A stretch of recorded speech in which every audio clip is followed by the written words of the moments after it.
big theme has been a lot of uncertainty, geopolitics, trade uncertainty, and so on. But we did have other more fun conversations as well. So what have you been hearing? So, yeah, it's really so many happening in the background. So on the one hand, geopolitics in the Middle East, the conflict is really top of mind for participants here because you just can't ignore it even though you're far away from it, but its impact is going to reverberate around the world, right? And I was chatting with a participant who said people can doom scroll all day about the conflict in the Middle East. But on the other hand, there is also that optimistic note about what AI can do for biotech, for health, for longevity, for cancer research. So it's really a bifurcated mood of a lot of anxieties. Exactly. And then the optimism. Right.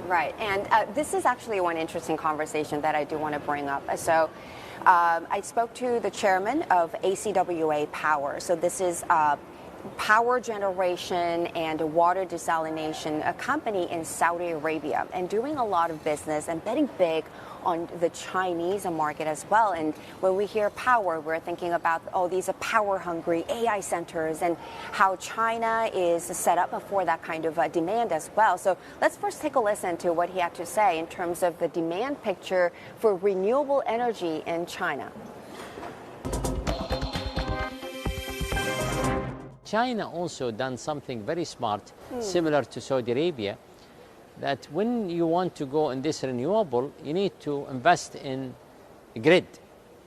And the grid investment in smart grid and many expansion and many changes in the grid that made all of these, very stable system when you are going to have more capacity of renewable. And we have seen the AV, it's going to be 75%. By 2035 or 2040, it's going to be the cars in China will be AV. Yeah. The reality today is going to be the data center, the AI, but also going to be a huge increase because the AV. There will be more cars and the street will be using electricity.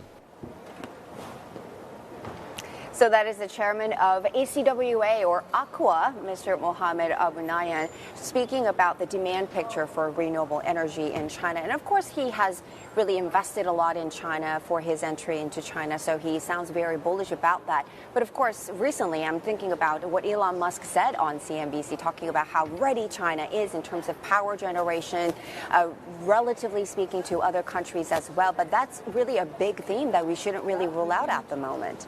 For sure, and it is actually a very specific strategy that they're pursuing, because that reminds me of a conversation that I had recently with a Bank of America analyst who just published a report about how China is aggressively scaling its energy and power infrastructure from traditional energy to copper to cooling systems to renewable energy to fuel the AI boom, because it knows that when it comes to competing with the U.S. on chips, it may not have the most state-of-the-art, most advanced chips, but what it can really get an edge on is a power infrastructure that is crucial for this AI boom. So it's really, pursuing this route on the energy front to make sure it has the compute and that infrastructure for its AI ambitions.